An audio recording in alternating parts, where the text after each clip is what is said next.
Yep, we're doing this. So My Little Pony Friendship is Magic. My history with this show is really nothing crazy. Back in elementary school, I occasionally watched it a couple of times on Discovery Kids, but it wasn't out of pure fanaticism. Fanaticism, is that a word? Either I was waiting for something like Curious George to air, or there was simply nothing else to watch. And yeah, I was one of those dumb little boys who thought shows about female characters were icky. To be fair, I wouldn't be surprised if that was ever Hasbro's intention, considering how they always marketed the brand, especially compared to something like Powerpuff Girls, which was a hell lot more neutral in its own demographic. Oh yeah, here's already a fun fact. Both creators of MLP, Lauren Faust, and Powerpuff Girls, Craig McCracken, are actually married in real life. Yeah, how about that? So with all that in mind, I recently decided to binge watch the show because I saw so many people on social media holding it to a pedestal. So I thought,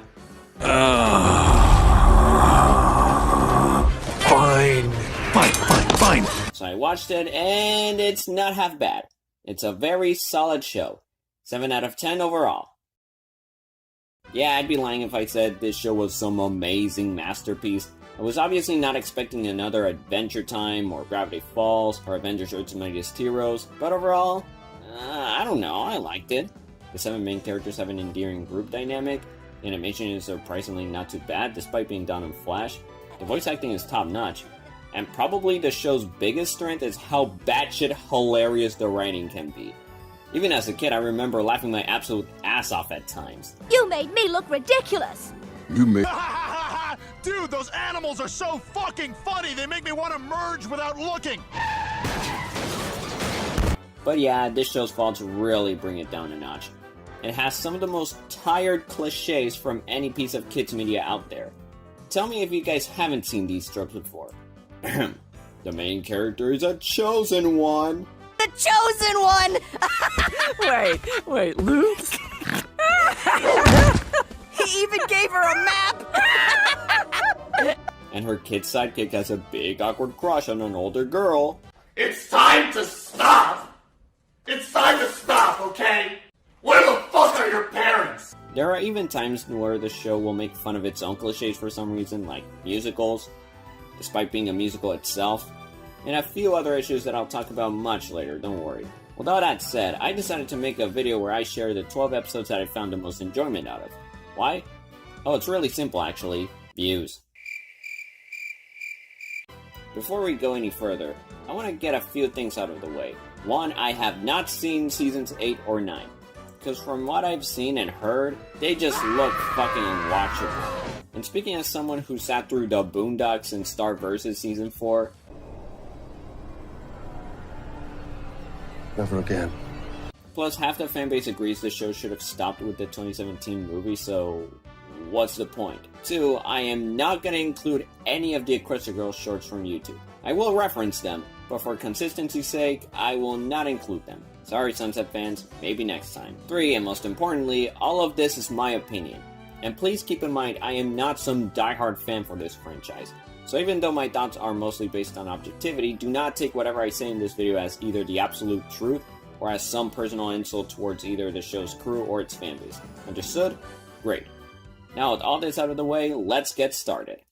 Yes, you there in the front. Yeah, hi, I was just wondering. Maybe they are all at the party. Monkey? I didn't get invited either. Party of 1. No joke, you guys, Pinkie Pie is the funniest character in the show. And you're probably wondering why. She has some of the best lines and gags out of the entire group. She pulls off crazy shit.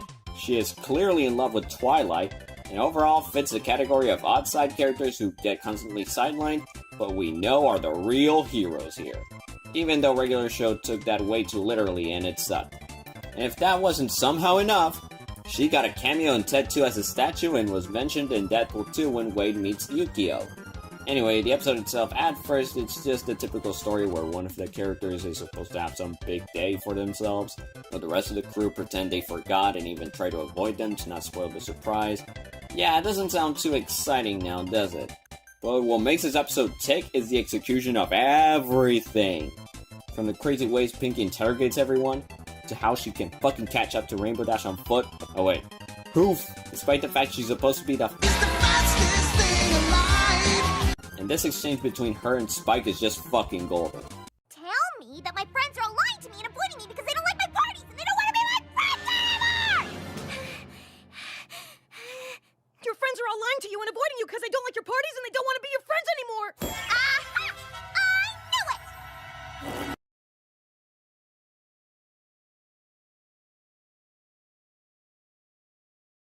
Awkward!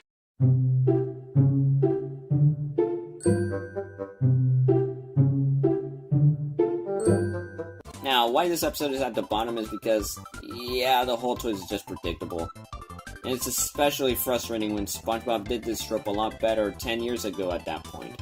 Also, why is Pinky still depressed when Rainbow Dash tries to bring her somewhere even after their crazy chase earlier? Like, I don't get it. Shouldn't she, if anything, be glad that one of her friends wants to include her in something after seemingly avoiding her the entire day? But overall, a good Kickstarter for this list. Then you got to try a little tenderness! A Canterlot Wedding Part 2. Why 2 specifically? Because Part 1 sucks ass, okay? I mean, this one scene in Twilight's montage with her big brother's shining armor, who the fuck names these people when they're born? It's actually pretty hilarious with no audio. But other than that, the episode just sucks. Apparently Twilight is the only one who catches on that her brother's fiancé is a bitch.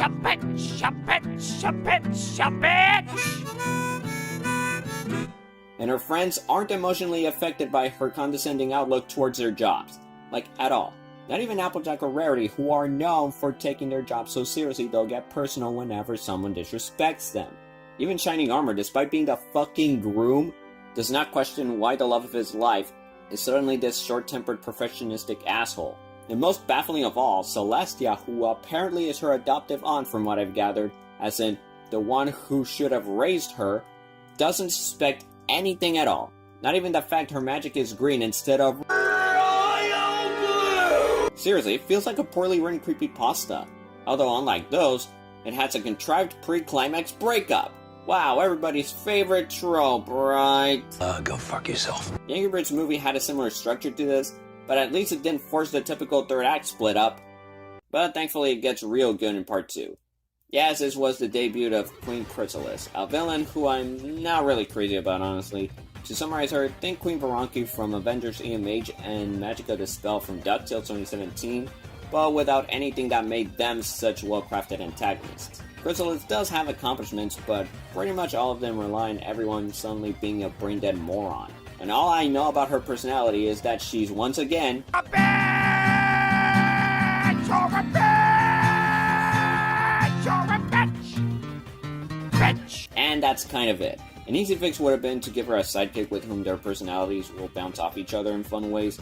You know, like Yzma and Kronk, or Dr. Nefarious and Lawrence, or the hyenas from The Lion King. This also might sound out of pocket, but can we talk about the fact that her bug army is formed by damaged, black-colored creatures who are literally hungry for love, and the show writes them as these vicious pests who must be stopped at all costs? Hasbro, are you guys good up there? Do you need to talk? But other than that, the episode has a great set piece. Celestia has been one-upped, again because of her own stupidity. What are you? An idiot sandwich. Idiot sandwich what? So it's up to the main six to fight Chrysalis' army, the Changelings, on their own. There's a Banjo-Tooie reference, a hint towards Flutterdash, and some pretty top-notch action. I like the sisterly dynamic between Twilight and Cadence. I love how the power of love, instead of just undoing some curse, just sends Chrysalis fucking flying. She's dead though, right? There is absolutely no way she's surviving that, right? Or if she is somehow alive, she has to be hospitalized in some way, right? Like, no way in hell she's gonna return, especially after Celestia doubles up her security, right? Like, can you imagine any of that not being the case? Like, that'd be pretty fucking stupid.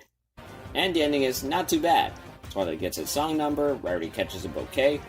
It's all neat stuff. Although I would have personally had a scene where Twilight, I don't know, does something like this. You're an idiot! A moron! A dingleberry! But overall, great event. Moving on. Fine, we did it. We drained all of his blood because he didn't approve of us kissing on the job. A perfect pair. Okay, now we'll talk about probably the show's most emotional episode. So here we find out the origin of Applejack's parents. While I'm at it, Applejack along with Pinky are probably the most static characters out of the entire group. which isn't really a bad thing, mind you. She has interesting dynamics with everyone, like trying to teach Twilight about hard work, her friendly rivalry with Rainbow Dash, trying to be a wise role model to her little sister Apple Bloom. She's overall a harmless character. Anyway, so after finally 7 whole seasons, we get to not only meet her late parents, but also see how they met. Now, this story is kind of its own take on Romeo and Juliet, so it goes completely as expected. They fell in love, but oh no, their families are enemies, but the feud won't stop them because they are simply madly in love with each other. Simple enough, but it does bother me that they kinda just do the typical love at first sight trope, despite it happening in a scene where they are still toddlers. You know, when people grow up, they'll move on from certain habits and wishes, right? Okay, maybe this was a little mean, but I promise, there is a reason why it's here. That being the genuine reactions Applejack and her siblings get whenever they hear a piece of the story. This moment especially with her big brother Big Mac telling his dad's friend to tell him more stories about the two whenever he feels like it. Like, man, imagine growing up with your parents barely knowing anything about them, and you meet people who can give you all the information you need to get a full glimpse of what they were like. That is probably one of the most powerful topics any show in general could ever tackle. But outside of that, this episode isn't really excellent story-wise. For one, how did neither of the three ever realize their mom was a pear fart? And what do you mean they had it out for pears? I know AJ can be prideful and even stubborn at times, but how would she, of all people, never question her family's hate boner for a damn fruit? But overall, it's a great episode that demonstrates that even kindergarten shows can handle deep family subjects. Even before Bluey came along. Anyway, moving on. Oh, you don't like that? Or do you just not like me? Look before you sleep. Finally, a duocentric episode. I mean, this is a show about friendship, so it figures. And this time it's about Applejack and Rarity. I don't know if people pointed this out yet, but these two have surprisingly the most complex dynamic out of the cast. At first, they're not really friends, per se. They are in the same friend group, but up until this point they never really saw each other eye to eye. This episode, if anything, shows how incompatible they are at first. AJ's rivalry with Rainbow Dash, for example, is more so just a competitive game between friends who already have respect for each other's skills. It's more Mordecai and Rigby, less Gru and Vector.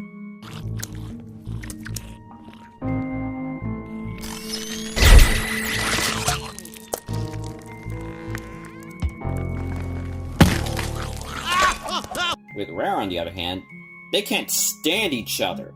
Their customs and lifestyles bother the hell out of one another, and when they finally make a confrontation about it, a storm forces them to settle in Twilight's house. Yeah, I've seen people point out how Hasbro mandated Twilight to be in every single episode in Season 1, but I don't really mind it here. If anything, her inclusion enhances the insanity that ensues. These two maniacs try to piss each other off in the most creative ways possible, even telling ghost stories where they portray each other as some annoying ghost who shits all over everyone else's day. I'd like to tell y'all the terrifying tale of the prissy ghost who drove every pony crazy with their unnecessary neatness.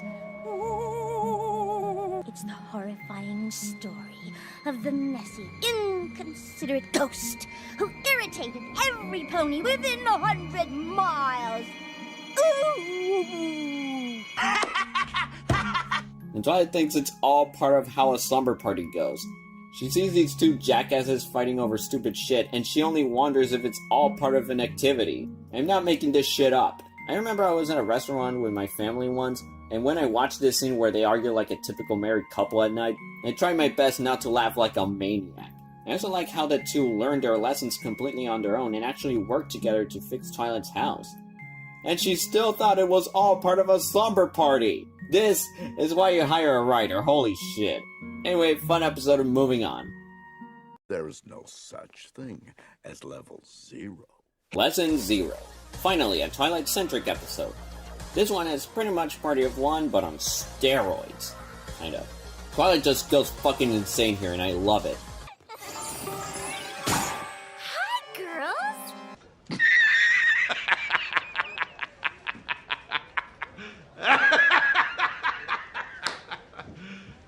You serious? She just exaggerates over not learning a lesson for an entire week, and therefore thinks Celestia will send her back to kindergarten, which is kind of ironic considering this show's exact demographic. So she goes around the whole town looking for people to teach her lessons, or in turn for her to teach them a lesson. but everyone just seems to be going about their normal day. It's a neat way to reintroduce the cast for Season 2. But man, nothing could prepare me for how it all escalates. So nearly at the end, Twilight casts a spell that makes everyone fall in love with some old stuffed donkey. So as you can imagine, everyone goes fucking bonkers over this old dirty ass doll. And the best part is, when Celeste is about to lecture her, she still thinks it's about being silence! There are also just casual fourth wall breaks and it's just wonderful. But what makes this episode even better is that it shows a rare instance of Spike actually mattering in a story. Not only does he try to snap Twilight out of her obsessive insecurities, but also pretty much save the day. I don't know why, but the show most of the time prides itself from giving him any actual relevance outside of either just being there or getting an entire mean-spirited episode to himself. Why can't he be the Clank to Twilight's Ratchet? Go all out with the found siblings dynamic here. Anyway, great episode about a character trying to keep their shit together. Moving on.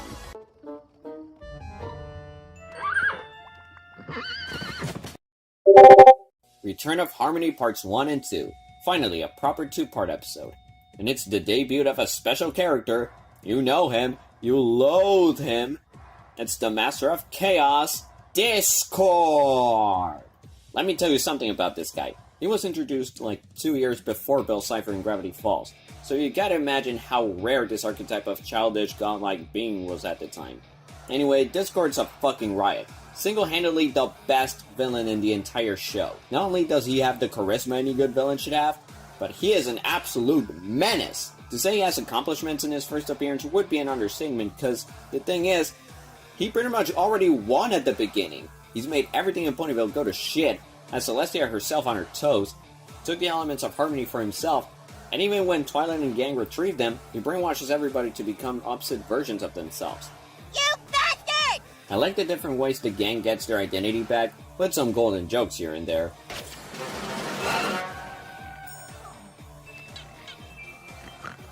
I'm just wondering if it's okay if I hold you down against your will for a little bit? Oh, brother! And Rainbow Dash being the final and most difficult one to bring back to normal is a great callback to how she's the one who pretty much made the team the heroes they are in the first place. Some issues I have though is how underwhelming the climax is. Like, with how much of a threat Discord proved to be, you'd think he'd do something to defend himself once the Six acquired the only thing in the world that can stop him, right? But no, he just kinda sits there and takes it. I also don't think petrification should be painted as some heroic way to take out a villain, though you could argue that Discord being this all-powerful lunatic who can bend reality with the snap of his fingers does make him a universal exception, like how Thanos got a karmic send-off at the end of Avengers Endgame. And lastly, why the fuck would Celestial leave him at a field where he can easily take advantage of anyone arguing right in front of him? It makes no sense. But other than that, this was such a great event, and every time I remember it, I just wish Discord had never become a recurring character. It'd be one thing if he appeared occasionally every once in a while, like the Beyonder and Moon Girl and Devil Dinosaur, or if he just simply came back as a villain sometime later. But his actual appearances in the later seasons are just painful to sit through. He's either Twilight's #1 troll, a tryhard Robin Williams genie, an inconsiderate asshat who only ever makes conflicts worse, or this possessive creep for Fluttershy. It's just weird. Your constant harassment of the female gender makes me sick. But overall, this was a great Kickstarter for Season 2, and I'm glad we at least got Discord as a villain in this show. Moving on. Now you might be saying, well, that's your opinion. Well, yeah, it is. It's my opinion that it's a motherfucking fact. Honest Apple, aka the episode where Applejack has to wear my shoes for a whole day. Rarity hires Applejack as a fashion judge for her inability to lie. But it all goes downhill when she unconsciously roasts the shit out of these fashionistas and even reworks their designs, and they all take the criticisms like some breathtaking crime against humanity. Then Pinky lends Rarity her guitar, so this fucking shit happens.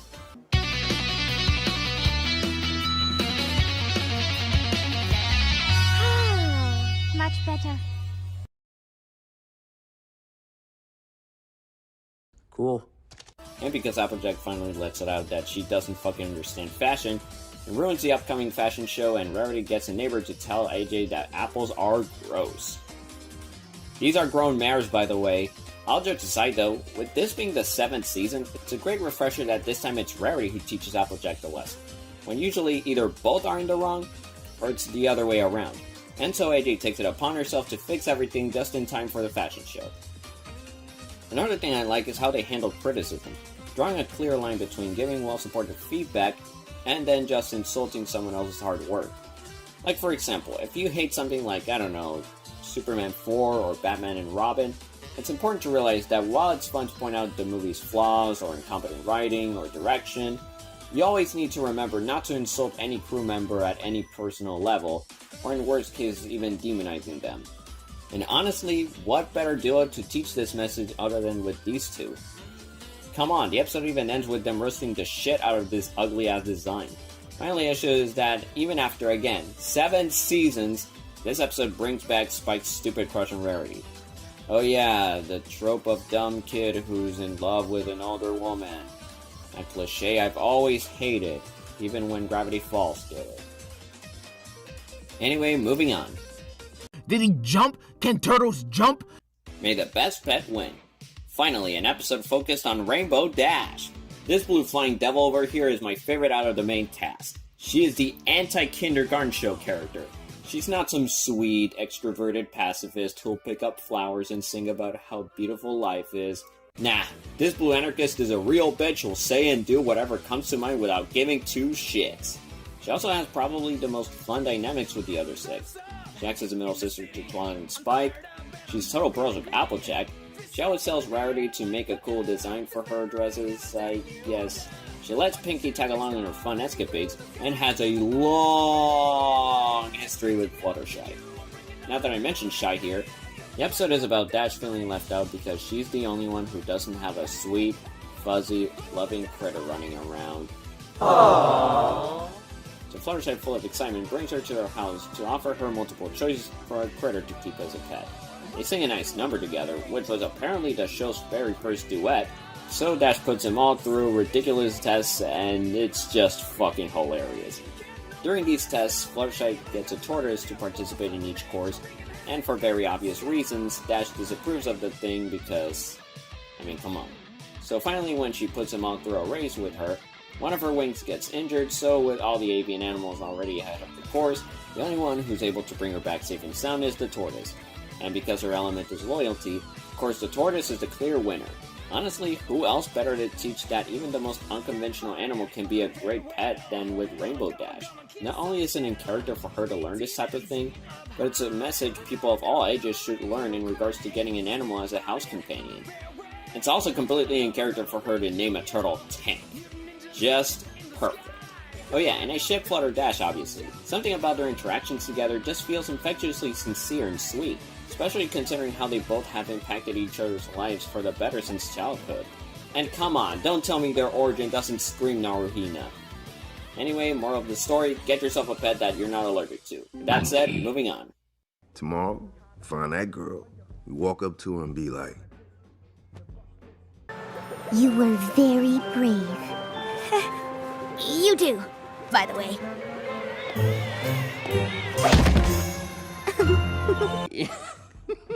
You sure you my nephew, man? He's simple, and you're simple. Simple ways. So in this episode, Rarity is hosting another fashion show. And so she's expecting it to be sponsored by some trendy guy named Trenderhoof.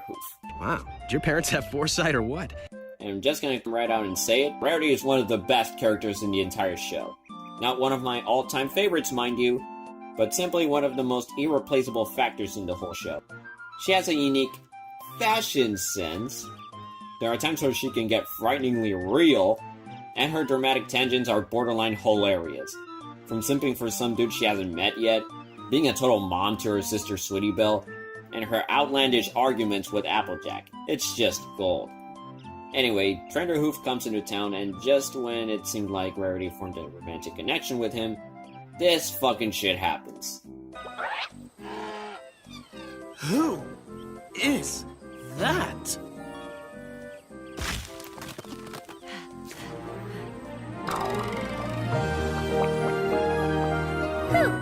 Applejack? Out of the way, you! So not only does this jagoff fall head over heels in love with Applejack of all people, but the dude, out of nowhere, unintentionally becomes racist. He starts saying shit like, oh, I appreciate what you, the lower class, do for the environment. Your hard work must be so great. I hate this guy. And even goofier, Rarity thinks it's a competition. And shit gets even more bonkers when AJ dresses up as a fashionista to help Rares. Snap out of it! Seeing these two spoof each other is so damn weird that I can't help but laugh with it. And even aside from that, it's a great way to showcase that Applejack knows Rarity better than anyone. And yeah, you better believe I ship Applejack as well. I mean, come on, these two already act like they live with each other. Even outside of that, probably my favorite thing about this episode is how calm Spike is throughout the whole thing. He just doesn't give a shit about what's happening and just sits back and observes as the chaos ensues. And quite honestly, I respect that. And one last thing I want to highlight about this episode is the message. It would have been so easy for the writers to just make Trinder this one-dimensional asshole love interest, but instead it actually takes the time to show the difference between celebrating other cultures and then just stereotyping them. As a result, no one's really the bad guy here. Both Rarity and the trendy guy were simply blinded by love sickness, and AJ helped them come to their senses. Wait, hold your horses there. If you also purposefully stereotype other people's race and culture in a piece of media, you are a bad person. One bad thing I could say is that the climax isn't as insane as it should have been, but still a hilarious episode nonetheless. Moving on. I'm feeling a tad inspired. Without farm life... No! That's not a thing anyone ever wants! You, Neutron, you buy our son this instant! Yeah, but I only have $1. Tradia. Oh yeah, Trading Quest episodes. Last time I've seen this concept done was in that one Phineas and Ferb episode, and even as a kid, I knew from the beginning Candace was not getting that vintage Dakimomo toy. And this episode in particular does not disappoint. For some reason, they decided to make an entire episode focused on arguably the three most shipped pairings in the show. And you know what? Good. So in this episode, Pinkie tries to make sure Twilight doesn't make the wrong trade, much to her annoyance.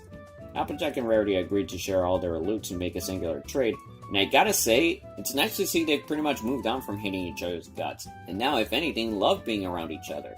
But of course, they both find something that costs equally the same thing, so they once again go on another married couple-like tangent. Finally, Rainbow Dash and Fluttershy have the actual trading quest, and the quest is for a limited edition Daring Do book.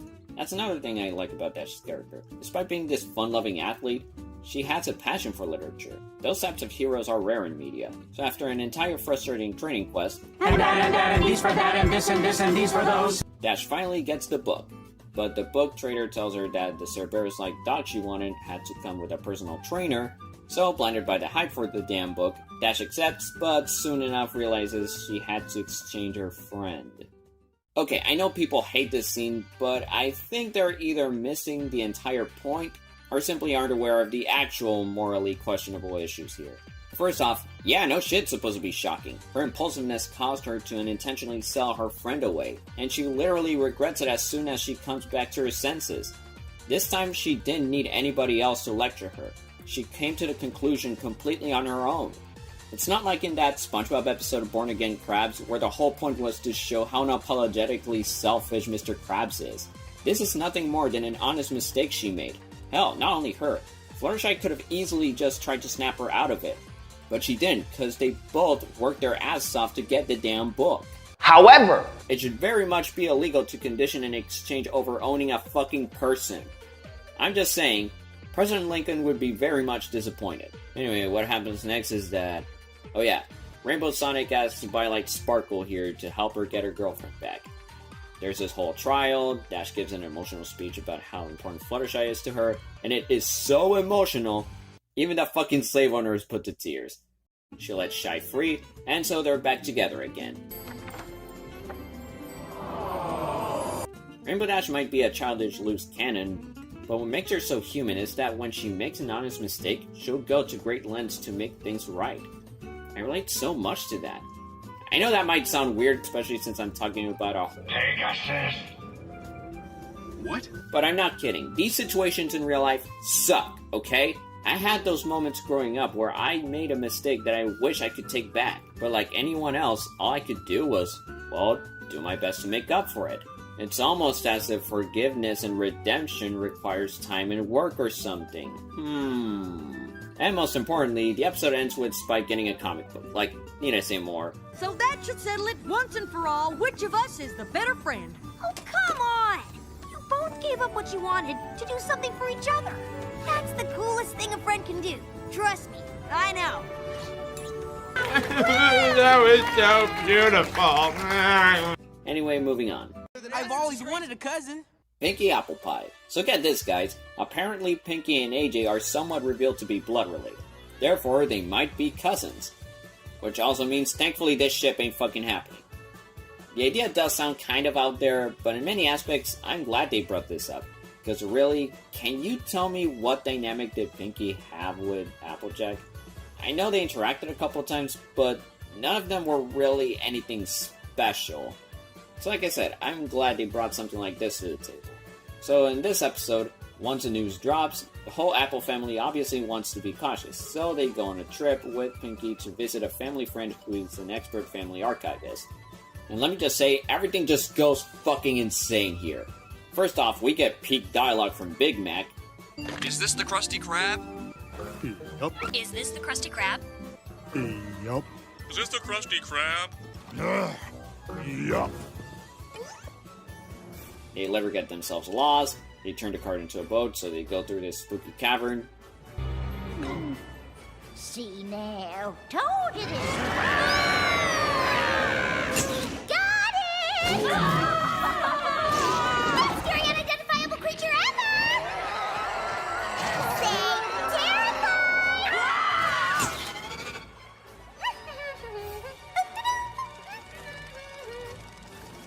Guess that was the scariest cave in Equestria.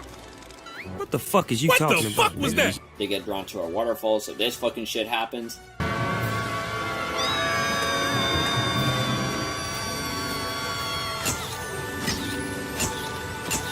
They get themselves lost again until they find the archivist, who turns out to be a cat lady. And also turns out the file, just like the one before, isn't super clear either. But not to worry, because they learned that just because it's not completely confirmed, they can still be family at heart. Yep. Yeah, it's a great message, but I have one external problem with it. Does the ambiguity really matter when they bring this up for the rest of the show? Because at that point, why not just confirm they are in fact family? It's not like it'll harm the characters or their personalities in any way. Now, another thing I really liked about the episode is that instead of exploring how the new apparent family member fits in, rather it's about the whole family not feeling adequate enough for her to fit in, so they try to impress her just so she doesn't get put off by them. But come on, it's Pinkie Pie. She would have been happy regardless. Anyway, before we get to number 1, how about some honorable mentions? Say, best family hug ever! Best family hug ever! Oh, I love the found family trope!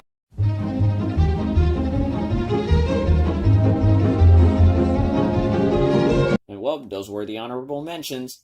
Now, without further... Yeah, hello? Oh, come on, really? Okay, fine, I'll talk about Twilight's Kingdom. I know people love this season finale, but the truth is, I just don't like it all that much. It feels like a beta version of Kung Fu Panda 3, but without any of the good stuff and some hard-to-believe bullshit. How exactly did Tyrek escape Towers in the first place? Why would Celestia get Discord of all people to deal with him? Getting a dangerous super criminal to theoretically fight another criminal is literally the plot of Suicide Squad 2016. And why on earth would Celestia, Luna, and Cadence agree to combine their fucking powers, and instead of designing a strategy to use all that power against him, they inject them all on Twilight, knowing full well she's not only inexperienced, but Discord knows who Twilight is and where she lives. That's like if in Avengers Infinity War, everyone agreed to trust all 6 Infinity Stones to Spider-Man. I also can't fucking stand Discord here. If he's just gonna be this super unreasonable asshole who only ever makes things worse, then what the hell was the point of bringing him back? And I hate how they just forgive him despite the fact he consciously helped Tyrek on his quest. Why in their right minds would they do that? Oh yeah, I forgot, someone in Hasbro really wanted Flutter Court to happen, so of course he doesn't suffer any proper consequences, despite the fact he is a terrible person. Hasbro, his name is Discord. He'd be a villain. And FYI, It really does not help that Discord looks like an ancient old man, while Fluttershy is not only clearly younger, but there's also an entire simultaneous universe where she and her friends are still in high school. Why don't you have a seat? I really don't vibe with T-Rex either. He has accomplishments, sure, but he ultimately feels like they needed a big scary bad guy at the very last minute. Which is appropriate considering he was never brought up any time up until this point. And these Dragon Ball AF looking super forms just don't do it for me. It bothers me even more that Twilight's friends in this event, other than the simple fact they exist, don't really matter to the story. Say what you will about Luigi in the Super Mario Bros. Movie, but at least we learn how important Mario and Luigi are to each other, and he is Mario's main motivation to want to help Peach stop Bowser. Nah, who needs actual bonds and connections or reasons for a character to be part of a team? That requires effort. Just have them use Star's one-shot blast from Battle for Muni, and all of their problems would get magically resolved. And of course, this was the debut of Twilight's giant soulless castle, which totally wasn't meant to sell shitty-looking toys. Now, despite all that, no joke, Twilight's fight with T-Rex is absolutely insane. This show for kindergartners about these magical talking ponies all of a sudden having this anime-esque showdown, that must have been unbelievable back in the day. I mean, is the flash animation distracting? Oh, absolutely, but yeah, you just know I had to include it here for this very reason. So without further ado...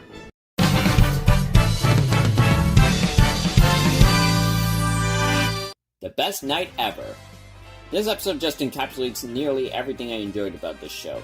The varied dynamics each character has, neat visuals, comedic gold scenes, Spike eating donuts to get himself spiked, if you know, you know, and animal abuse. You're going to love it! All jokes aside, the writing in this episode is just absolutely genius. It juggles 6 different plotlines and they are all just ridiculously funny. You know how in Big City Greens, each episode focuses on 2 or more different stories and they'll all tie together somehow at the end? Well, it's kind of like that here and I love it. Twilight tries to have a conversation with Celestia, but since she's the party's host and pretty much the ruler of the entire continent, she's way too busy talking to formal guests. Applejack is trying to sell her apple-themed food for the guests, but barely anyone likes apples there. Fluttershy tries to connect with the animals in the backyard, but none of them like her. Rarity tries to form a relationship with a prince, but he turns out to be a needy asshole. Pinkie Pie tries to lighten up the mood, but she's only annoying everybody. And finally, Rainbow Dash tries to impress the Wonderbolts, but they barely acknowledge her existence. And since we're here now, time for a little confession. I hate the Wonderbolts. These guys are the one thing I don't like about Rainbow Dash overall. None of them is a 3-dimensional person. Their entire character is just strict military assholes and that's it. They never accomplish anything mildly cool or heroic that makes me go, hey, I like these guys. Imagine if the Furious Five were all just Tigress but without anything that made her such a compelling character in either of the 3 movies. I also never got why Rainbow Dash looks up to them so goddamn much. It's not for money reasons since she lives in a manor. It's not because she wants to raise people since she already does that for free and people already conceive her as the best thing alive. It's not because she wants to join a group of heroes, because for one, they never, ever help during a crisis. And most importantly, because Dash is already part of a hero team who takes care of said crisis. Speaking of which, despite all these heroic acts, they never treat her with respect. They either treat her like garbage, or only see her as a free win ticket whenever it conveniences them. Seriously, you thought the teen heroes from Ultimate Spider-Man were bad? Well, get a load of these twats. And finally, the concept is just stupid. Rainbow Dash is widely known for being this too cool for school dudette who listens to no one. Why would anyone like that want to join a strict military force? That's like if Iron Man wanted to join S.H.I.E.L.D., or if Luffy wanted to join the Navy, or if Sonic wanted to join Gun. If she wanted to participate in a sport, that's fine, but it should be something more in line with her character and can still put her to the test, like, I don't know, soccer maybe? Oh wait a minute, we got exactly that in the side series! With all that in mind, I noticed this episode actually challenges each of the main 6 unrealistic worldviews. Twilight realizes Celestia won't pay attention to her 24/7. Applejack learns that not everyone will be interested in her farm's products.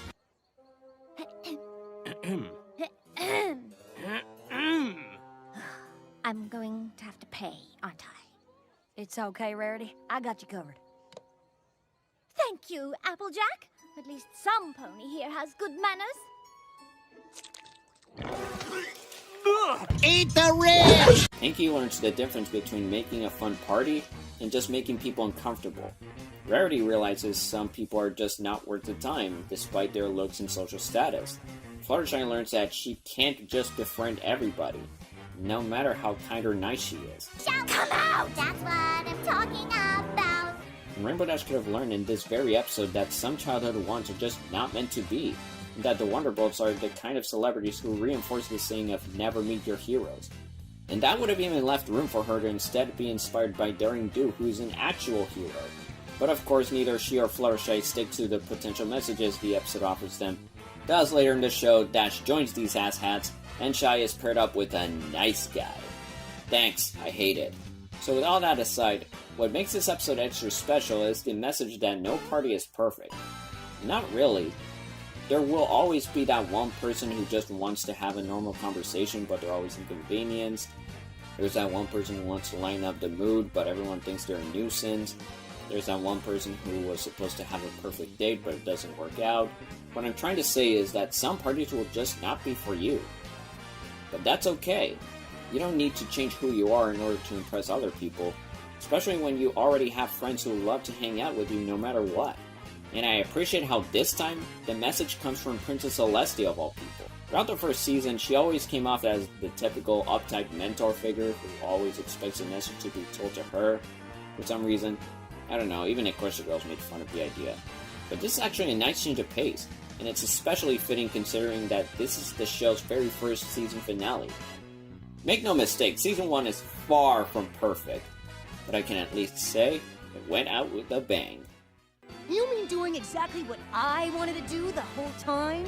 Yes, Spike, you were right.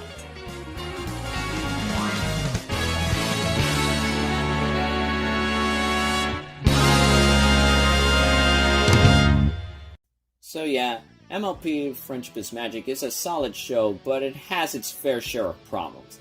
And I think the show's three biggest problems are... Let me tell you guys, when a show stops being subtle about its own contradictions, plot holes, and character regressions, it'll get insulting pretty fast. For some reason, there's always a sudden switch between the basic episode structure in almost every season finale, going from lighthearted episodic fun to suddenly serious and story-driven. I'm fine with either genre, but if you want your show to be both things at the same time, you need to find the right balance so neither tone feels out of place. And of course, how it handles the Chosen One trope with Twilight.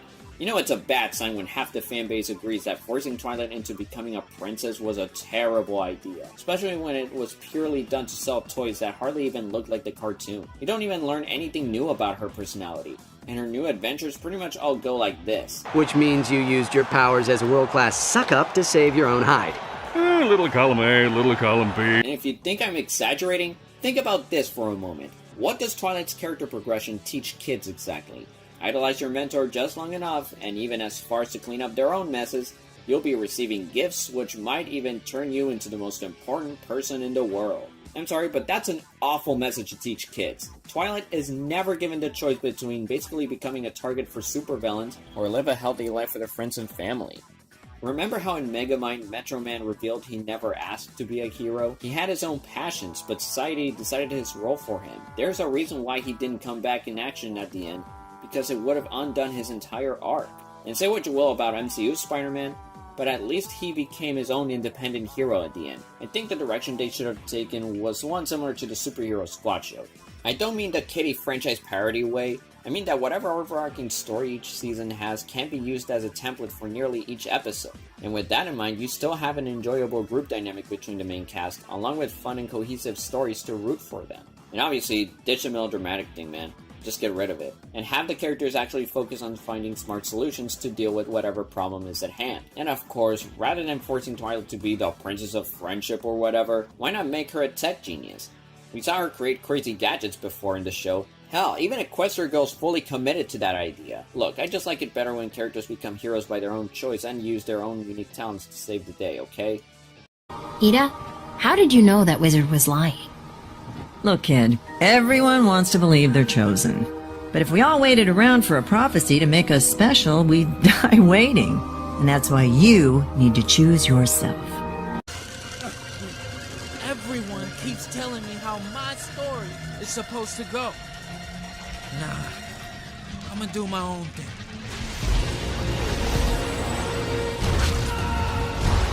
And before you ask, no, I still do not plan on watching either Season 8 or 9, because they both just look like a chore to sit through, especially with the 2017 movie already serving as a good enough conclusion to the series. I know very well Season 8 is a school arc, because that's the most logical direction you want to take this fantasy adventure show for kids that's been running for like 8 years now, right? I seriously don't get it. Was it Crystal Girls just not enough for Hasbro? Shit, maybe it wasn't, because it got cancelled without a proper series finale. I know about the episode where Rainbow Dash and Applejack endanger kids over a Teacher of the Month frame, and the one where Discord tries to take over the school for some reason, and the one where Dash and Rarity get in a married couple like Fit over stupid shit, and the one where some random dragon comes out of nowhere and pretends to be Spike's long-lost dad. I know the season's main villain is a cartoonishly evil little girl, while racist douchebag was right there. I also know about this holiday special where Dash and Applejack give each other some pretty cruel challenges, such as Dash wearing Applejack's hat, which she wears to honor her late dad's memory, and see how long she can go without it. Now come here. Why do you disappoint me? Second by second, you waste my time. But wait, there's more! Rainbow Dash is tasked to get a Secret Santa gift from Fluttershy, but apparently she doesn't understand her own fucking childhood friend somehow, so she takes the logical decision to spend the day with Discord. Does that sound fucking stupid to anyone else? Cause let me phrase it like this. That's like if Mr. Fantastic had to spend an entire day with Dr. Doom in order to understand the Invisible Woman. Are you fucking kidding me? And finally, Season 9 just sounds so damn pointless. I know they bring in Grogar, who from what I've gathered is a villain from the older My Little Pony shows, and this time he teams up with Chrysalis, T-Rex, the evil little girl, and even King Sombra, I think. But then it turns out it was just Discord in disguise this whole fucking time.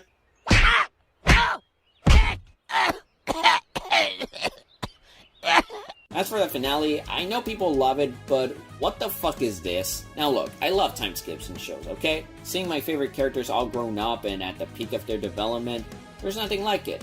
But guys, there's a clear difference between seeing a beloved character reach the peak of their journey and this. I shouldn't have to explain what the difference is. So yeah, after the 2017 movie, I was pretty much done with this show. Man, now I think I owe Star Season 4 an apology.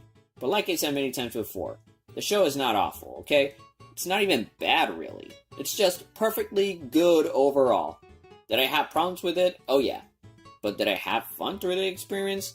I mean, yeah, that too. It's good. Not on the same level as something like, say, Craig of the Creek, or Big City Greens, or The Amazing World of Gumball, but it's still good. Yeah, still good. Definitely better than Megamind Rules, though. I have not seen that show for myself either, but I will tell you that much. Anyway, I hope you liked this video. If you did, please like, subscribe, hit the bell icon, and please, type your own top 12 best episodes in the comments down below. And don't worry, you can include whatever episodes you want, okay? See y'all next time, stay faithful and hopeful.